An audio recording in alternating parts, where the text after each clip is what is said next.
आज आहे big boss मराठीच्या या सीझनचा ग्रँड फिनाले. आज जाहीर होणार या सीझनचा एक महाविजेता. सूरज, निकी, अभिजित, अंकिता, जान्हवी की धनंजय या 6पैकी नक्की कोण पटकावणार या वर्षीच्या या सीझनची ट्रॉफी हे आपल्याला आजच्या एपिसोडमध्ये बघायला मिळेल. पण जर सोशल मीडियाच्या आलेखानुसार जर आपण बघितलं तर सगळ्यात जास्त पॉप्युलॅरिटी ही सूरजला मिळते. त्यामुळे सूरजचे विजेता होण्याचे चान्सेस खूप जास्त वाढत आहेत. त्याचबरोबर बाहेर आलेले सगळे एक्स कंटेस्टंटसुद्धा सूरजसाठी वोट अपील करत आहेत. त्या सगळ्यांचीच सूरजने जिंकावं अशी इच्छा आहे. पण त्याचबरोबर कॉम्पिटिशन हे जास्त स्ट्रॉंग असणार आहे.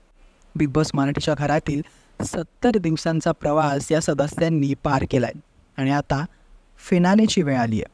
तर तुमच्या मते कोण डिझर्व करतं बिग बॉस मराठीच्या या सीझनची ट्रॉफी हे कमेंटमध्ये कळवा. त्या व्यक्तीचं नाव कळवा आणि त्याचबरोबर कोणी टॉप 2मध्ये असावं हे सुद्धा कळवा.